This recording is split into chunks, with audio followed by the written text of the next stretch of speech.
اللهم صل وسلم وبارك عليه وعلى آله يا رب بالمصطفى بلغ مقاصدنا واغفر لنا ما مضى يا واسع الكرم يا رب بالمصطفى بلغ مقاصدنا واغفر لنا ما مضى يا واسع الكرم يا أكرم الخلق ما لمن ألوذ به سواك عند حنون الحادث العمم يا رب بالمصطفى بلغ مقاصدنا واغفر لنا الله يا واسع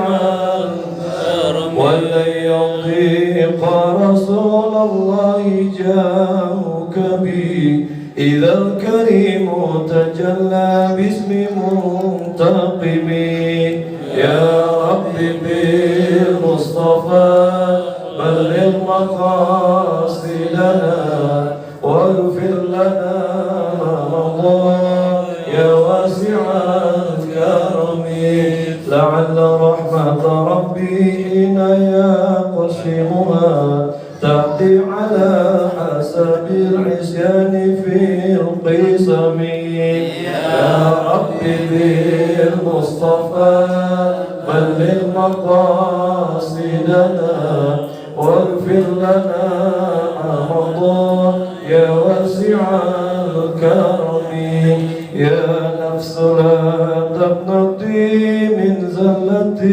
عظمت إن الكبائر في الغفران كالأمم يا رب بالمصطفى بلغ مقاصدنا واغفر لنا ما مضى يا واسع الكرم اللهم صل وسلم وبارك عليه وعلى آله اللهم صل وسلم اللهم صل وسلم وزد وعظم وانعم وتفضل وبارك بجلالك وكمالك على زين عبادك واشرف عبادك أسعد العرب والعجم وإمام طيبة والحرم وترجمان بلسان القدم ومعنبع العلم والحلم والحكمة والحكم أبي القاسم سيدنا وحبيبنا وشفيعنا ومولانا محمد صلى الله عليه وسلم زده شرفا يا رب زده شرفا يا رب زده شرفا يا رب وكرما وتعظيما ورفعة ومهابة وبرا ورضي الله تبارك وتعالى عن ذوي الفخر العلي وقدر جليل ساداتنا وأئمتنا وموالينا أبي بكر وعمر وعثمان وعلي وعن بقية الصحابة وقرابة رسول الله صلى الله عليه وعليهم أجمعين والحمد لله رب العالمين. Assalamualaikum warahmatullahi wabarakatuh. Alhamdulillahi rabbil alamin. Allahumma salli ala sayyidina Muhammad wa ala ali sayyidina Muhammad. Hadirin rahimakumullah jemaah Masjid Al-Istiqamah yang dimuliakan Allah, kami menyampaikan salam dari Tuan Guru Kiai Haji Khair Afandi Habsyah. Beliau menyampaikan salam dan permohonan maaf, beliau masih ada agenda di luar kota.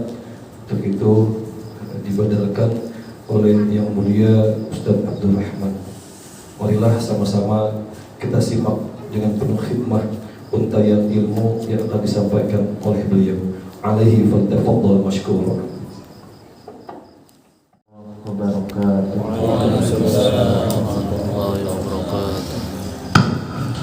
Alhamdulillahilladzi arsala rasulahu bil huda wa dinil haqq liyudhhirahu ala dini kulli walau karihal kafirun.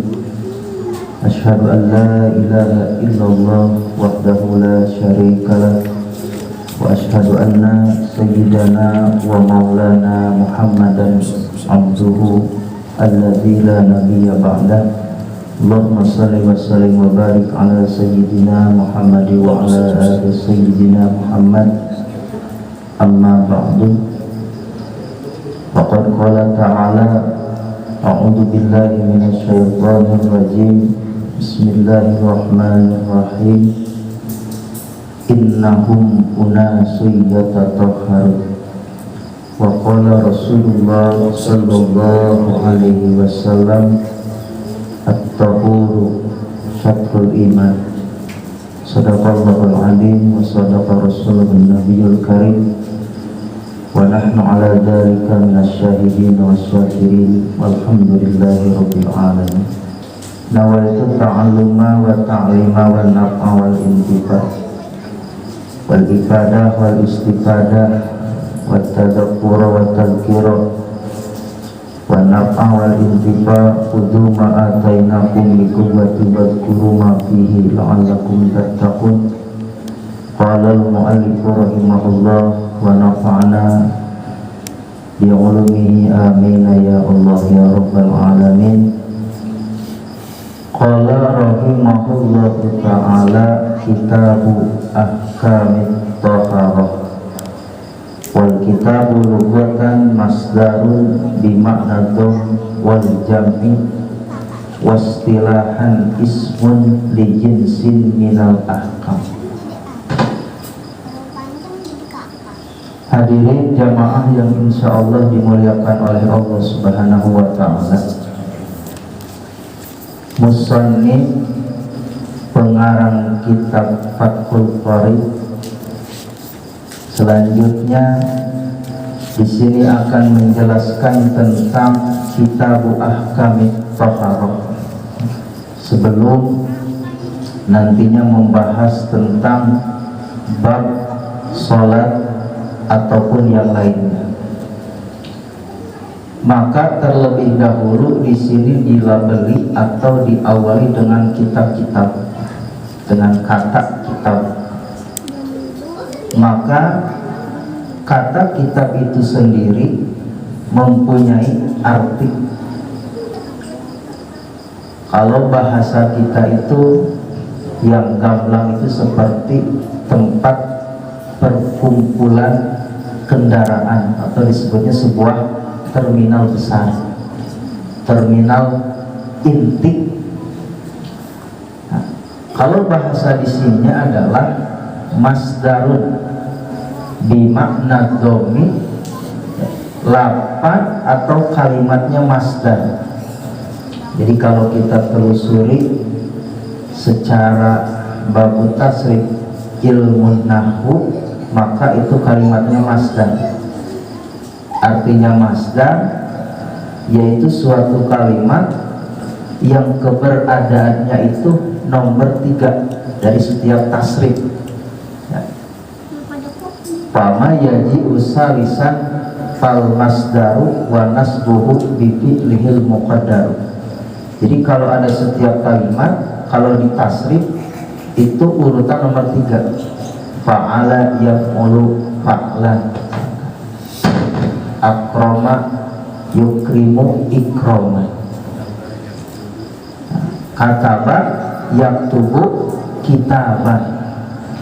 Masdar taukidnya. Kalau masdar yang lainnya kitaban, kitabatan, kemudian wa maktaban. Kenapa bisa jadi al-kitabu?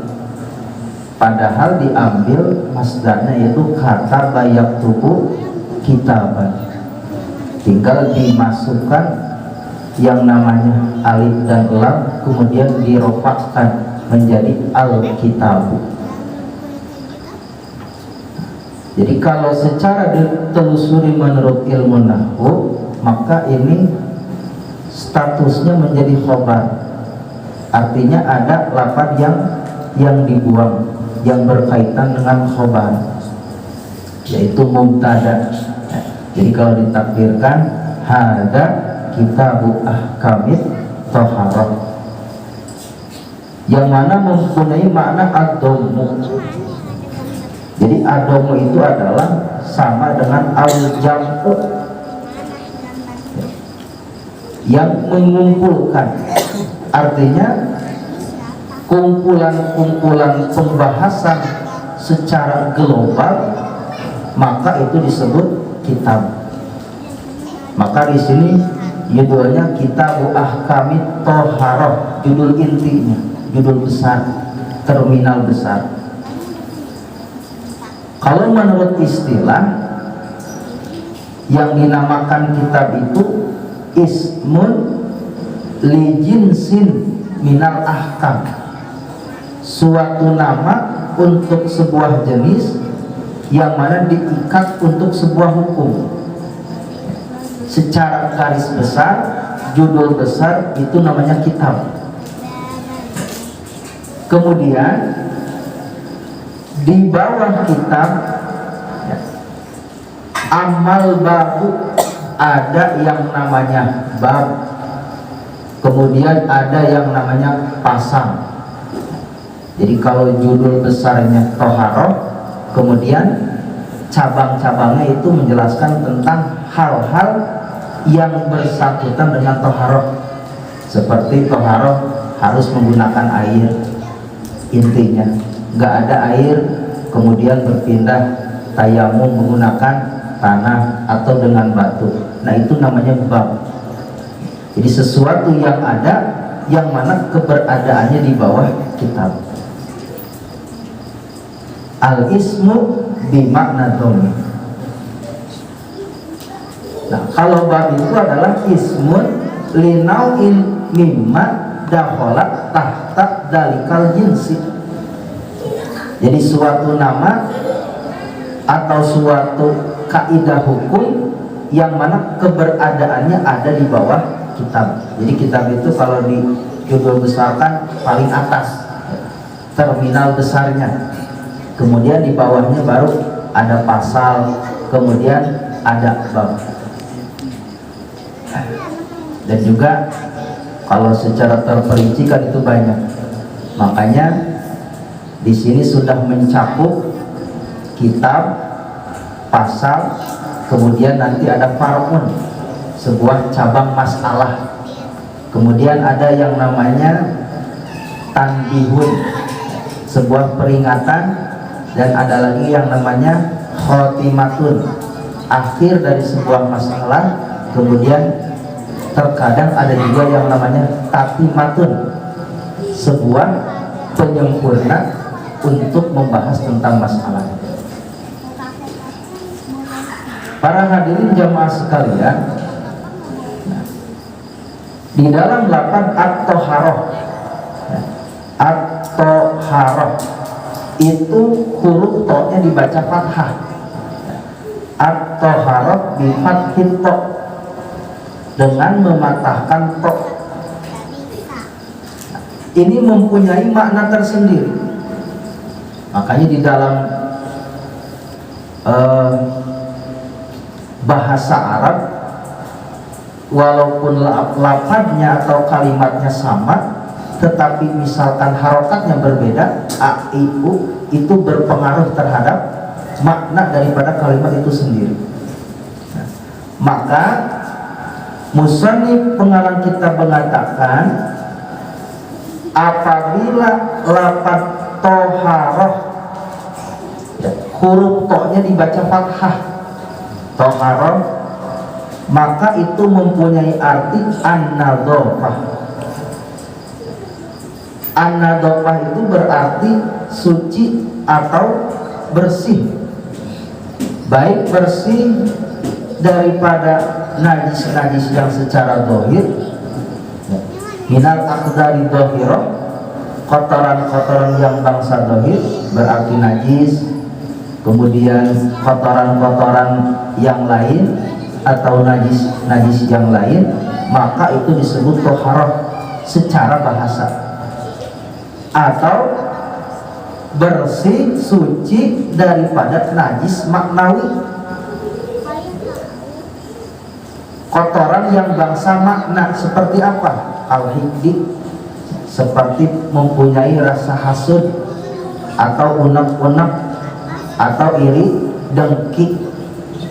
Maka apabila seseorang tidak memiliki daripada sifat-sifat yang diceritakan, itu sudah mencakup toharoh, tetapi secara bahasa, bukan yang dimaksud secara syar'an yang akan dibahas di dalam kitab.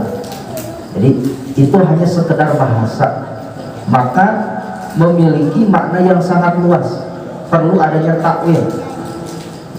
Seperti nanti di depan di dalam bab sholat, ada sholat secara bahasa, ada secara syar'an. Maka kalau dikatakan secara bahasa berarti maknanya umum, ya.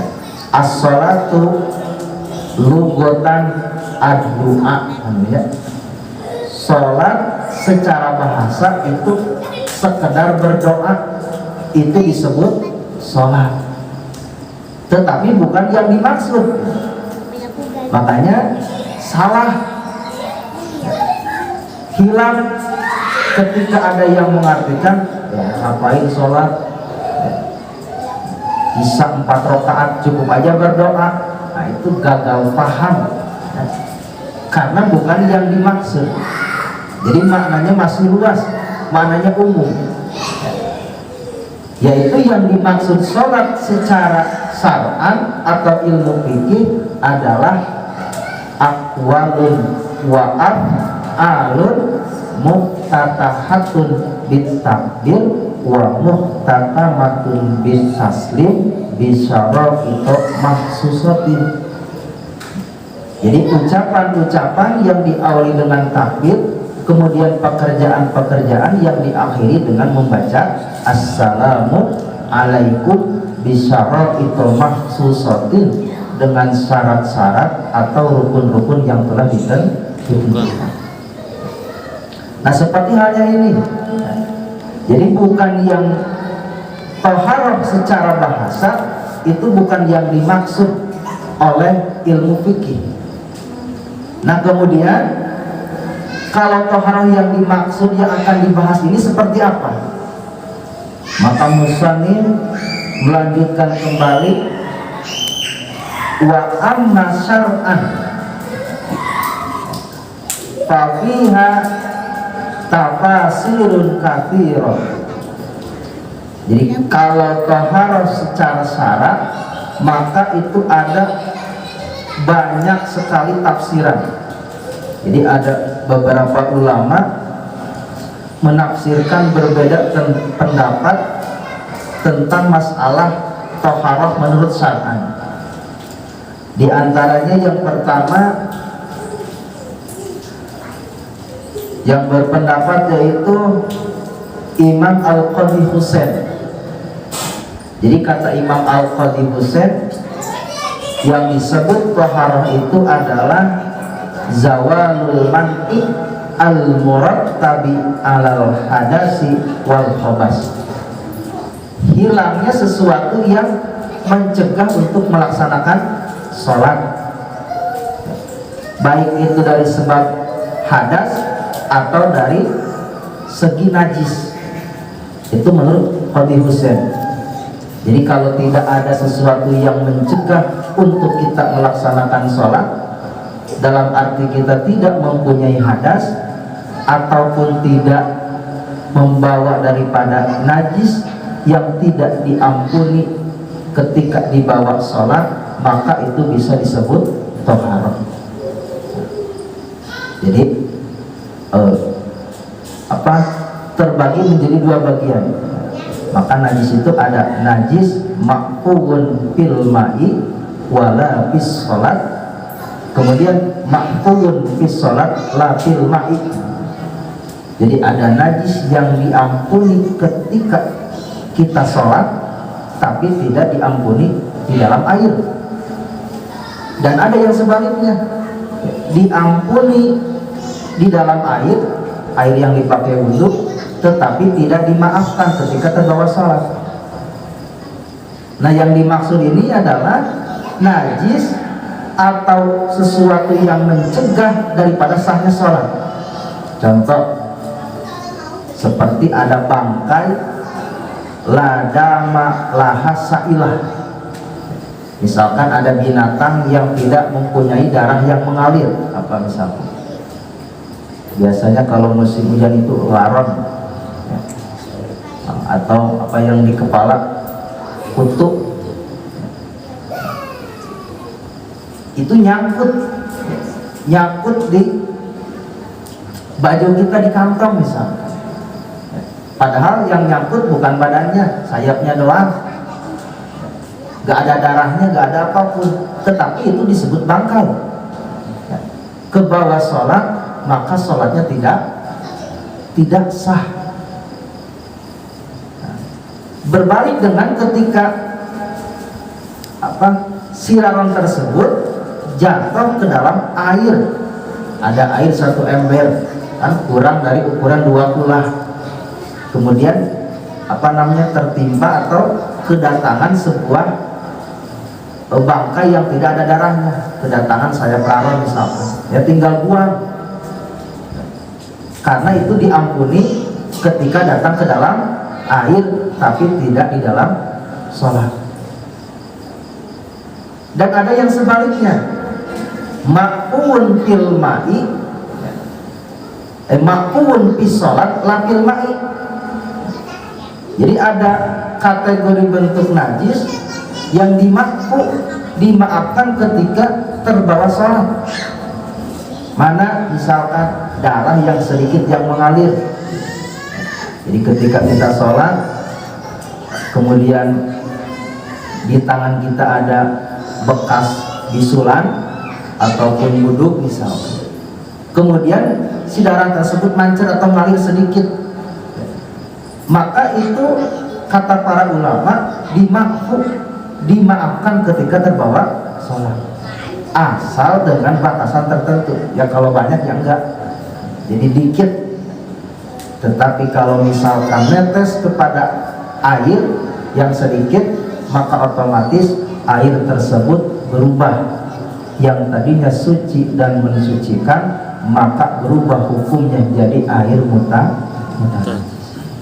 Maka kata Al-Qadhi Husain, yang disebut taharah itu zawalul man'il murattab, ya, hilangnya yang menghilangkan, ya, hilangnya yang mencegah akan melaksanakan sholat. Nah, maka muslim mempunyai bahasa yang lain, ya. Jadi maknanya sama, tujuannya sama, tetapi dengan lafaz yang berbeda. Jadi ini masuknya ke dalam suatu kaidah. Ada sebuah kaidah usul fikih, ihtilaful masalik ittihadul maqasid. Berbeda jalan tapi satu tujuan. Seperti hanya diantaranya para imam madzhabul arba'ah. Dalam pendapatnya beda, tapi tujuannya sama. Maka terkadang bahkan banyak masih dari kalangan Syafi'iyah, termasuk yang tadi Qadhi Husain, kemudian yang kedua Syekh Ibnu Qasim Al-Ghaz, yang dinamakan taharah itu fi'luma tustabahu fihi as-shalah. Fi'luma yaitu mengerjakan perkara tustabahu bihi as-shalah, yang mana sesuatu tersebut membolehkan untuk melaksanakan sholat. Jadi tujuannya sama, ya maksudnya wudhu. Sesuatu yang membolehkan sholat, wudhu, atau kalau kita mempunyai hadas besar, maka dengan adus mandi besar. Ya, ini luar biasa. Ya. Jadi dikemas dengan lafaz yang berbeda, pendapat yang berbeda, tapi maknanya sama. Maka dikategorikan, ya, wudu itu termasuk syartun min syurutis sholat.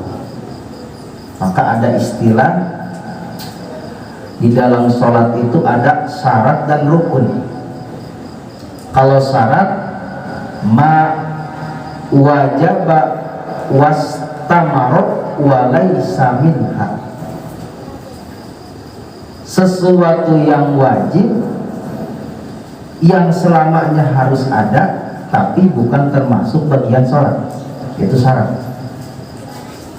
Ma wajaba wastamarot walaysa minha, sesuatu yang wajib yang selamanya harus ada tapi bukan termasuk bagian sholat.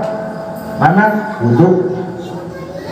Selama kita akan melaksanakan sholat maka harus mempunyai wudu. Kalau tidak mempunyai wudu, ya, tidak sah. Pertanyaannya, apakah di dalam sholat ada wudu? Nah, tidak ada. Dalam sholat itu takbir, membaca Fatihah, membaca tasyahud, membaca tahiyat. Nah, itu yang dimaksud daripada syarat. Ya, jadi selamanya harus ada, tetapi bukan termasuk bagian. Kalau rukun, nah ini titik perbedaan. Ma wajaba wan qata'a wa minha, sesuatu yang wajib, ya, dan adanya itu tidak selamanya tapi terputus. Nah, jadi sesuatu yang wajib dan sesuatu tersebut merupakan bagian daripada sholat, tetapi adanya itu terputus, tidak selamanya.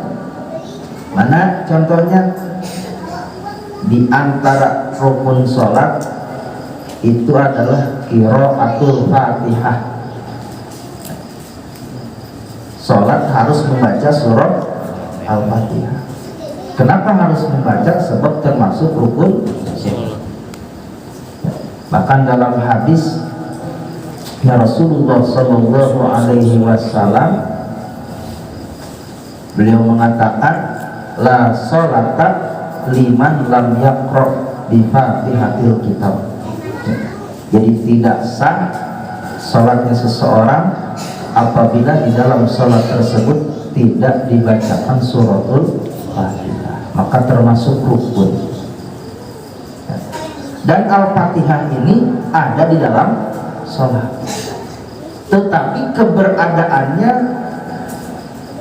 diselang oleh yang lain, jadi tidak selamanya. Maka di dalam sholat, apakah selamanya selama atau isi semuanya dalam sholat membaca Fatihah? Tentu tidak.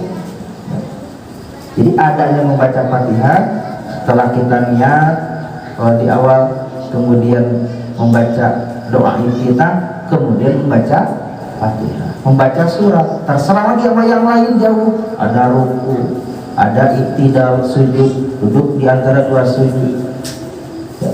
Kemudian bangkit lagi dari sujud, lalu baca Fatihah lagi, ya.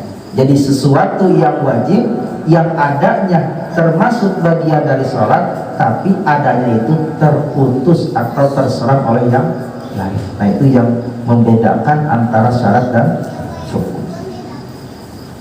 Fi'lu matustabahu bihi as-shalah. Jadi yang dinamakan taharah secara syar'an sesuatu yang membolehkan untuk mengerjakan sholat. Dalam arti ya wudu, adus, atau kalau gak ada air maka alternatifnya itu dengan tayamum, termasuk izalatul najasah, menghilangkan najis. Nah, tadi kan at-taharah, jadi harokat topnya itu dibaca fathah. Nah, kemudian musannif menjelaskan kembali wa ammat tuharah. Jadi sama-sama satu kalimat, hurufnya sama tetapi dengan harokat yang berbeda. Tuharoh, si lapan toknya itu dibaca dhammah, jadi tuharoh. Maka kalau tuharon didomi dibaca dhammah, pasmun libaqiyatil ma'i. Jadi itu untuk nama sebuah air sisa bekas dipakai wudhu, itu namanya tuharoh. Nah, jadi bukan toharoh tapi tuharoh.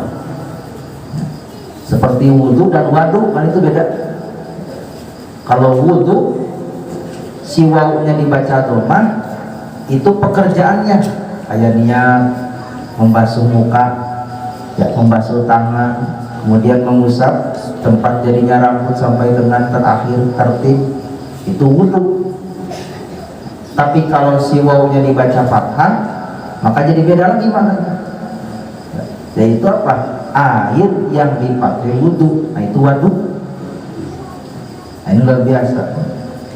Dalam bahasa Arab beda harokat, terkadang maknanya beda. Kemudian kalau dibaca kasroh beda lagi maknanya. Jadi dibaca apa namanya? Tiharoh, dibaca tiharoh bil kasri. Maka itu sesuatu, kalau dibaca kasroh tiharoh, sesuatu yang disandarkan kepada air dan yang lainnya. Seperti mana? Min sidrin, daripada kayu-kayuan, atau apa namanya, tanah, benda-benda yang lain yang disandarkan kepada air, itu namanya tiharoh. Nah, ini segelintir tentang makna-makna daripada lafaz at-thaharah. Kemudian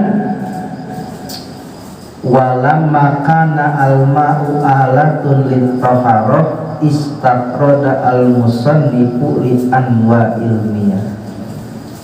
Jadi barusan musannif menjelaskan tentang makna daripada thaharah, diselang dulu dengan pembahasan yang lain tapi masih mencakup thaharah. Ya, jadi kalau kata santri itu namanya badai istitrad.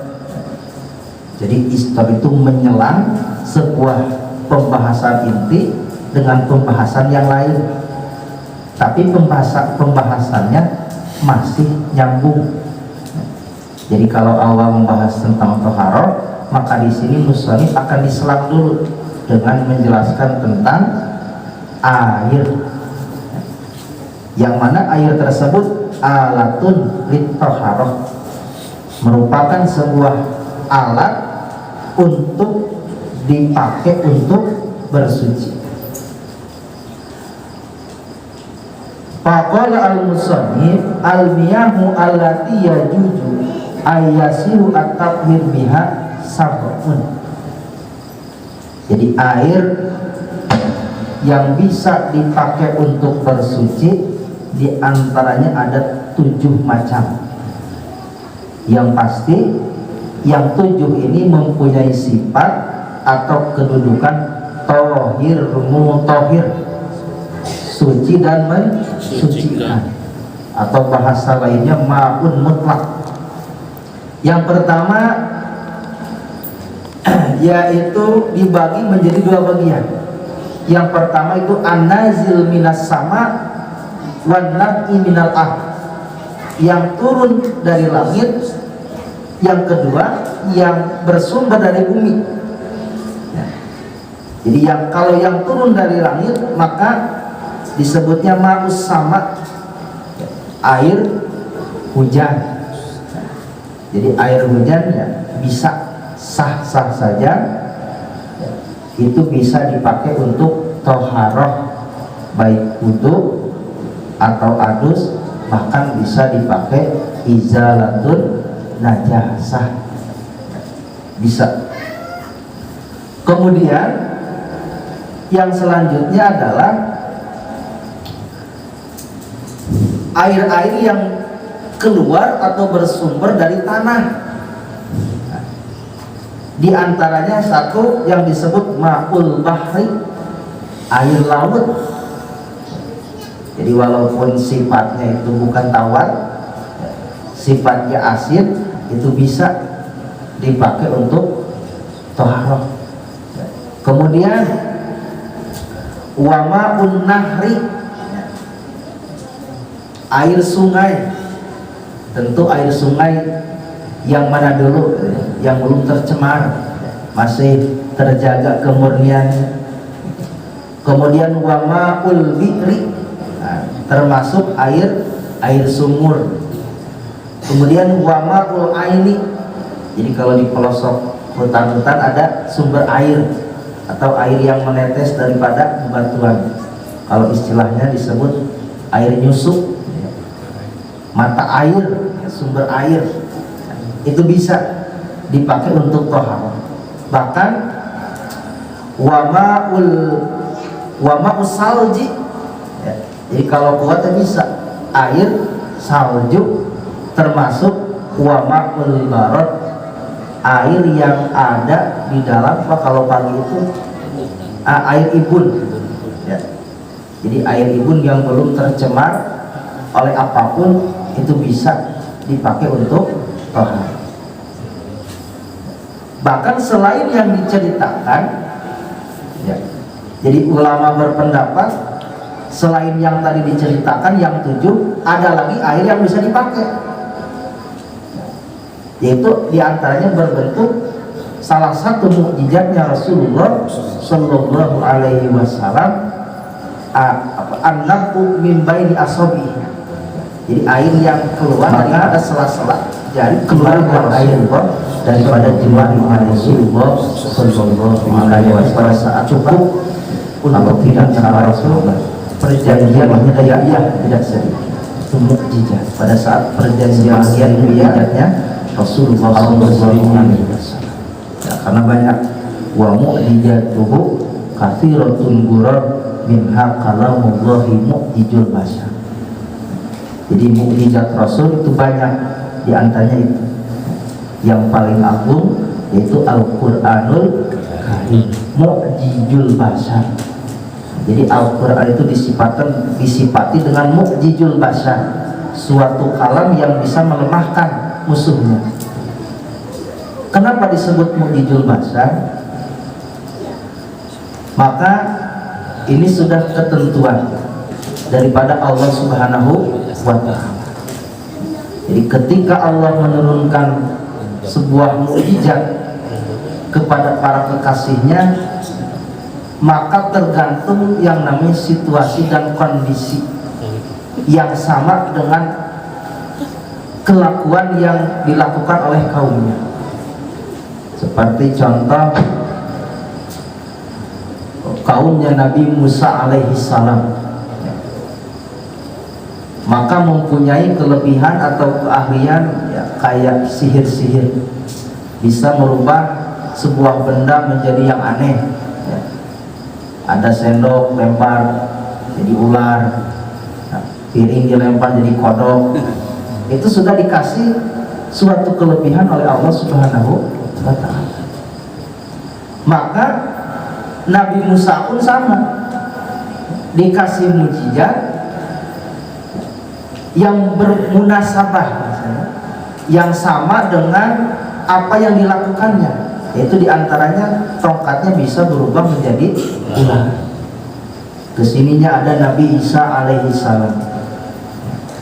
Jadi kaum-kaumnya, pengikutnya Nabi Isa itu diberi kelebihan banyak sekali tabib, bisa menyembuhkan orang yang sakit, yang stroke, sentuh langsung bangun. Yang sakit mata buta, sentuh ditiup langsung pada bangun. Itu kaum-kaumnya Nabi Isa alaihissalam. Maka termasuk Nabi Isa pun sama, diberikan mukjizat oleh Allah Subhanahu wa ta'ala, bisa menyembuhkan orang sakit, bahkan membangunkan orang yang sudah mati biidznillah, dengan izinnya Allah Subhanahu wa ta'ala. Termasuk khatamun nabiyyin, nabi akhir zaman, penutup para nabi, yaitu Nabi Muhammad Sallallahu Alaihi Wasallam. Mukjizat yang paling besarnya yaitu Al-Quran. Kenapa Al-Quran? Maka pada saat itu, zaman jahiliyah, jadi umatnya luar biasa, pandai untuk merangkai kata. Jadi kalau bahasa gayanya itu kayak pujangga, kayak melihat sendok langsung jadi lagu. Ya. Melihat misalkan buku langsung bisa jadi lagu dengan kata-kata yang indah. Jadi kan banyak di antara penyair-penyair yang handal. Di antaranya ada yang masyhur itu namanya Imro'il Qais, ya. Bahkan kalau tidak salah, orang-orang yang demam dengan merangkai kata, pandai untuk merangkai sebuah lagu atau apa, maka itu nanti dia akan berada di bawah benderanya Imro'il Qais.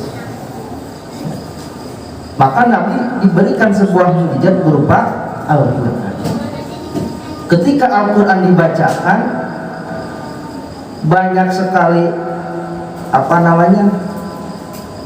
orang-orang yang ahli di bidang syair mengatakan mahadza min bashar, ini bukan ciptaan manusia. Mahadza min bashar, ya, begitu sangat indah, lantunannya sangat luar biasa.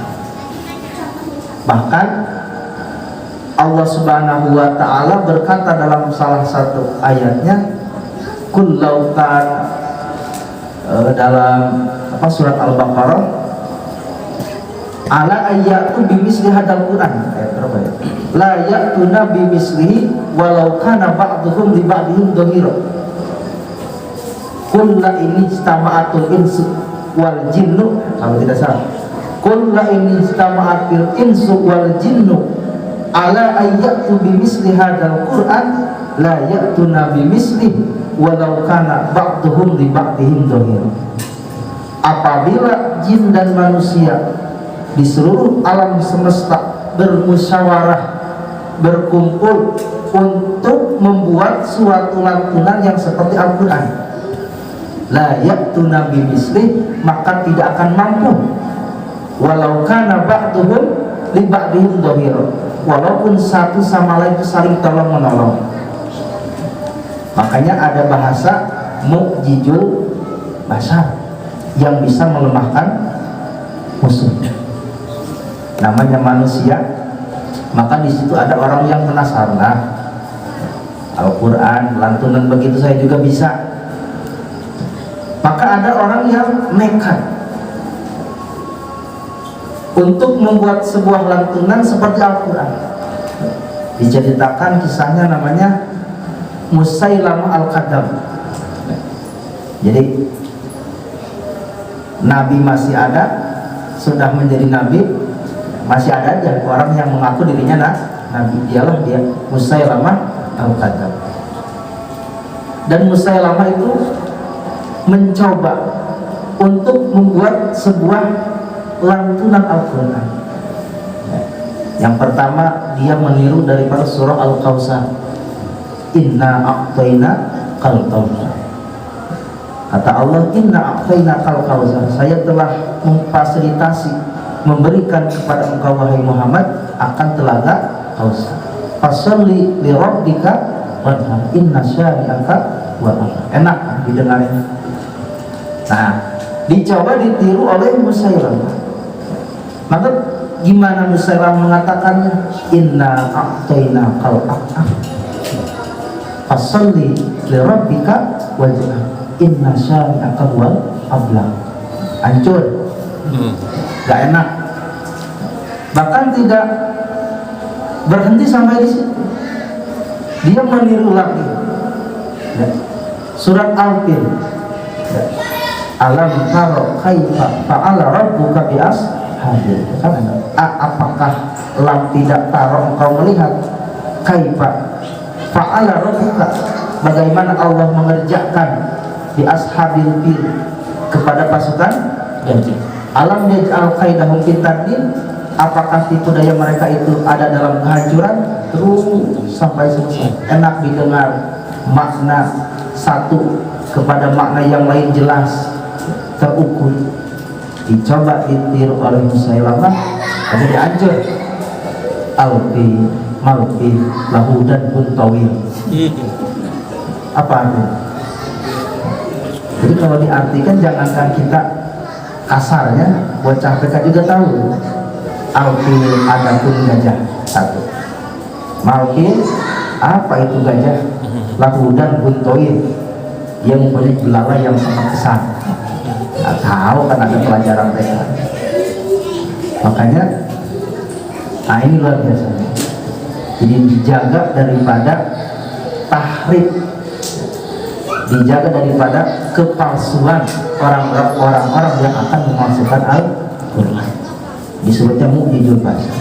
Salah satu contoh kecilnya adalah apabila kita mendengar lantunan Al-Quran yang salah misalnya, maka suka ada dalam pikiran kita, kayaknya bacaannya nggak gitu, padahal kita nggak tahu itu surat apa, ayat berapa, nggak tahu, tapi perasaan salah bacaannya gitu. Nah itu, maka dijaga kemurnian daripada Al-Quran.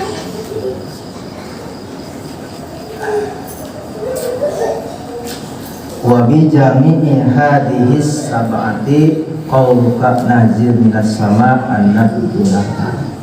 Dan mudah ada manfaatnya. Mohon maaf bila banyak kesalahan, banyak kata-kata yang salah. Wabillahi taufiq wal hidayah wa ridwan winayah. Assalamualaikum warahmatullahi wabarakatuh.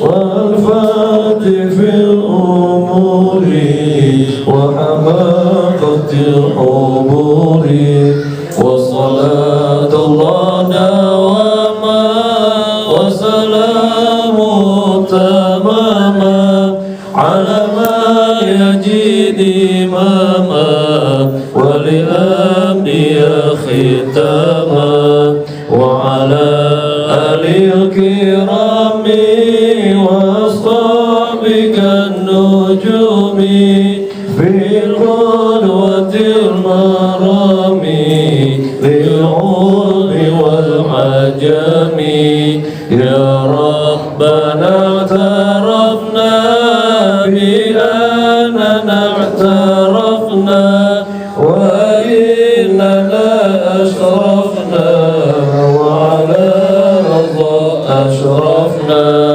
فتب علينا التوبة تسير كل حوبة واستر لنا الروعات وآل الروعات واغفر لوالدينا ربي ومولودينا والآل والإخوان وسائر الخلان وكل ذي محبة أو جيرة أو صحبة والمسلمين أجمع آمين يا ربي يسمع فضلا وجودا منا لا باكتساب منا بالمصطفى الرسول تحظى بكل سور صلى وسلم ربي عليه أهدى الحب وآله وصحبه عداد طز صحبي والحمد لله بالبر والتناهي والحمد لله بالبر والتناهي وصلى الله على سيدنا محمد وعلى آله وصحبه وسلم.